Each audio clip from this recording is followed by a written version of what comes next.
Good evening, my fellow Exorcists, and welcome to the Land of the Film Exorcist. Tonight, Gold Squadron will be reviewing Star Wars The Bad Batch Episode 3, Infested.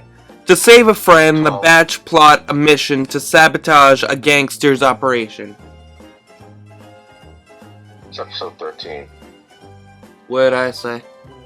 Episode 3. What the fuck? Every time now, I'm gonna say the wrong episode. I wish it was episode 3. Yeah, I know, right? So it could be lasting longer. But just keep it in. This is fine. Yeah, this is a blooper reel.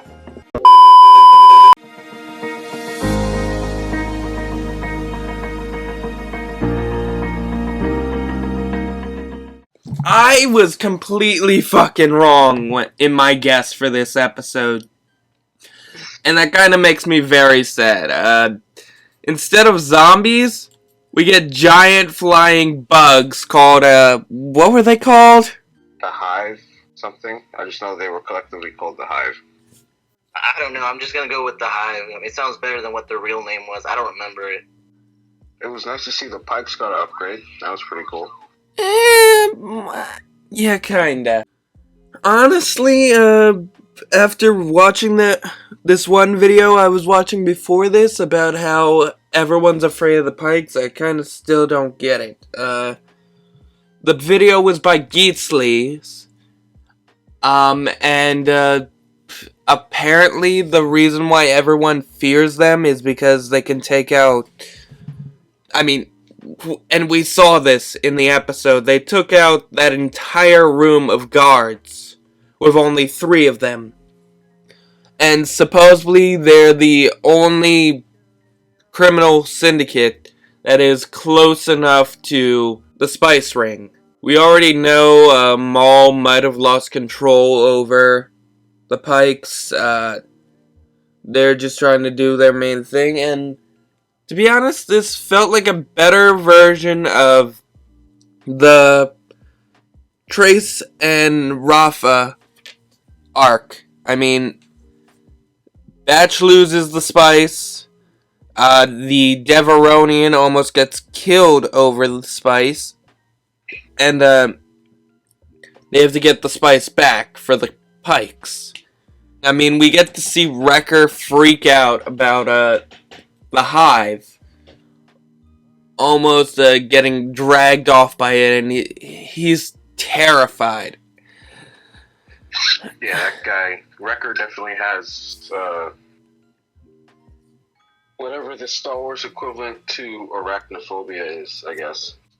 Because, well, actually, I don't think that's a broad enough term, because arachnophobia is specifically like spiders and things like that. Not for, like, all bugs, you know what I mean? You know, I think he's just afraid of giant bugs that can carry you off. Well, if he didn't have a fear before this episode, he certainly does now. True. Well, then again, it was his fault they were awoken. Mm-hmm. I mean, if only he could have held on to that flashlight a little tighter. Yeah, but then there would have been no episode. It would have just been simple snatch and grab. True. But I am still disappointed we didn't get our zombie episode. Yeah, it would have been nice to see some sort of zombie thing that would have alluded to, like, the whatever that plague was in Legends that happened to the Empire. It was the Red Harvest plague. Okay, yeah, then it would have been cool to see something like that. Or maybe like they stumble upon a lab that's experimenting on the Red Harvest, I don't know. But the problem is, I didn't realize this until I mentioned it a couple of days ago. If they did that, they'd kind of be screwing up the timeline, because that happens later on when the Empire's got Star Destroyers and they've got, Stormtroopers. Yeah, exactly. But then again, we see in The Mandalorian, we see they're working on cloning things, and a lot of people said that they were trying to use Grogu's midichlorians to maybe make Snoke. So that, like, they laid the seed for that. So where my mind was if this was going to be a zombie episode, it would have been like the Bad Batch stumbling upon a very small Imperial installation that's working on the Red Harvest. It's nothing like a grand scale kind of thing, but it's like 2 scientists and a couple of clone troopers defending them on some backwater planet. This episode also proves one big thing that I'm pretty sure everyone's known for years. You can never trust a Deveronian. No, hell no. I mean, we couldn't trust what's-his-name from Rebels, who almost got Ezra killed multiple times. Vizago? Yeah, Vizago. Wasn't there one in The Mandalorian? During that episode where Mando had to break out Bill Burr's character. Oh, not the. Yes. I remember who you're talking about. There was a Deveronian in that. It was 2 Twi'leks. Yeah, Clancy Brown played him. Yeah, that's exactly. I was about to bring up that point. I mean, I remember him from Mr. Krabs and being Savage. Yeah, but no. Apparently, light-skinned Deveronians are the worst in this series, and yeah, they are pretty much the devil of Star Wars. So this is confirmed. And I thought overall the episode was weak. Yeah. I didn't really like it. It was, like I said in the group chat, a pretty basic, your run-of-the-mill kind of episode just to kind of fill in the gap. Nothing of really important was shown. I mean, yeah, the Pikes was cool, I guess. Seeing them again was nice. Personally, I still think they're in league with Darth Maul, which gives me hope. I'm a huge Darth Maul fan. Honestly, I'm hoping to, even a brief cameo would be nice, just to know that he's around and still terrorizing these guys. And it's nice also. I mean, this is kind of a joke, but I saw this on Twitter. It was like, it's nice to see that the Pikes finally get their spice after so long, because they were looking for it since the Martez sisters. But pretty sure it's just business, and I'm sure they've already gotten it. But I thought it was really funny. It's like, it's nice that they finally get what they were looking for. Yeah. But then again, we do get to see Ruby the lizard again. That's exciting. Yeah. You meet Omega's lost pet. We got to see more involvement from the Ithorian and the Weequay for once.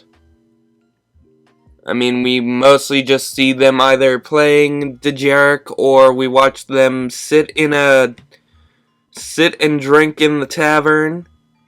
But this episode, they actually did something more. They kidnapped Ruby. It also kind of looks like they are cowards for the most part, but they care about Sid. They remind me of a even lamer version of Bulk and Skull from Power Rangers. Damn, that's rough, man. I mean, they actually did stuff. These two, they don't even have names as far as I know.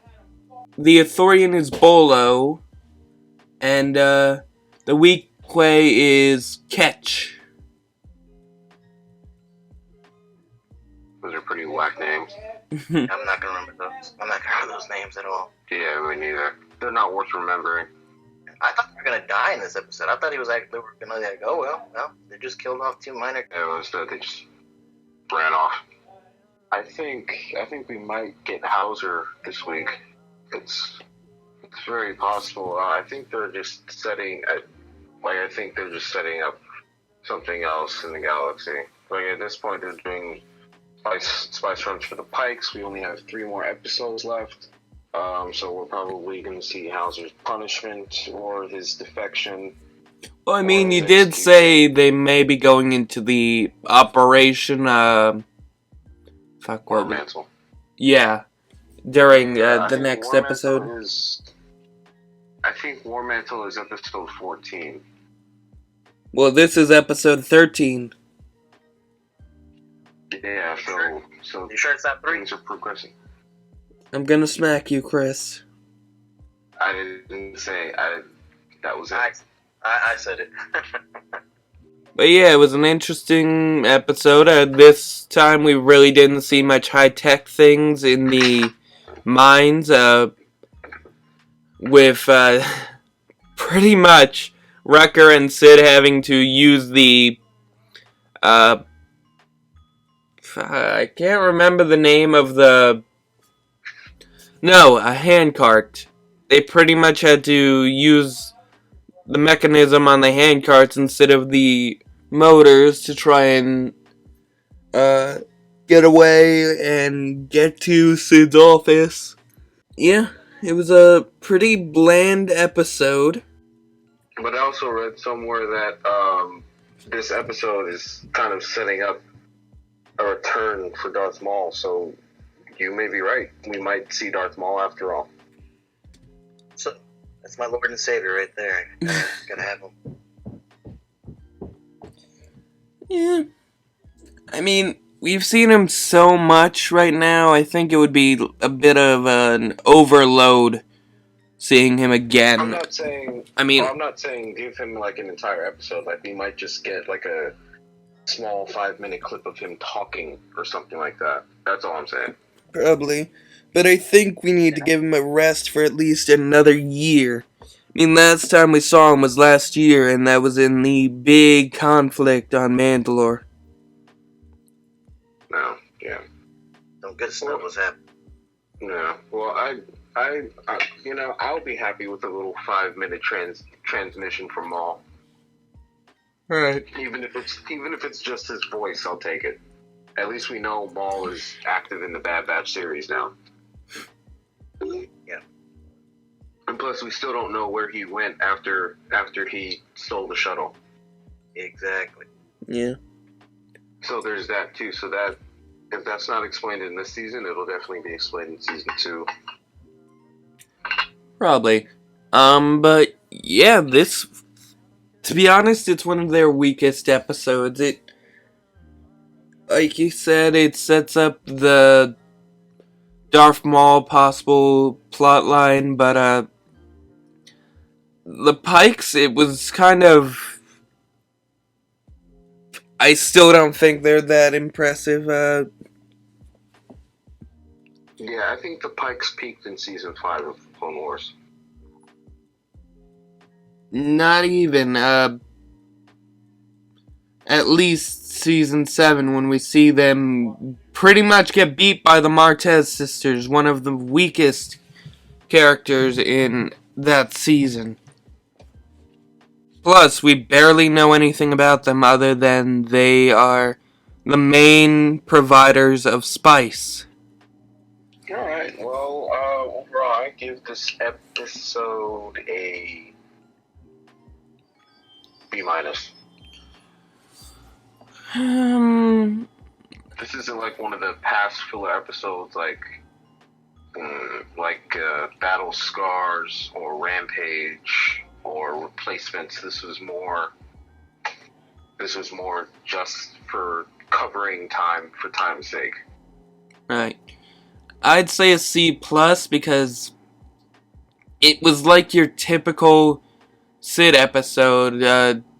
Sid is fine as like a background character or the person that the batch goes for jobs and other needs. But and she is a cool character, don't get me wrong. I'd like to see more of her fighting after seeing how she handled Omega's bow with such ease. But yeah, this wasn't one of our best episodes. And just the whole bug thing was kind of stupid, no offense. Why does everything have to be nocturnal? And good happens at night.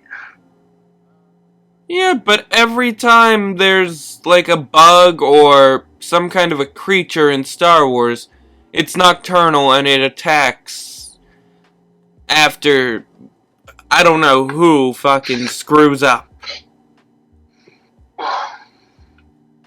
But it just seems like a pattern. I was excited for the Deveronian's horn being cut off, and I did find it interesting that Omega found a way to befriend him so quickly. But yeah, it just seems so meh. Just to kind of piggyback on what you had said about Sid, I mean, I give it a C as well. Sid, for the first time, actually got in there, got involved with the mission itself. So I thought it was cool that she got involved. Hope to see more of her, but I don't know that we will. But other than that, the episode, to me, this one was probably the blandest, the lowest of them all. I hate saying that, but this one just didn't, even for filler, it just didn't provide anything, and I'm pretty sure most of us will probably forget about this episode, and it would be like, oh yeah, I remember that happening, but other than that, that's about it for this one. Well, I mean, it might have been better if we got to actually see the Pikes kill all those guards. That might have at least brought it up to a B- for me. Yeah, maybe just seeing a little bit more action, like seeing the Pikes fight or shoot, whichever. Just to see them beat up those guards. That would have brought it up for me too. Yeah, that probably would have helped. That. So yeah, let's hope we get Project War Mantle. If not, I'm hoping the next episode isn't as filler-esque as this one, so I guess we'll just have to wait and see.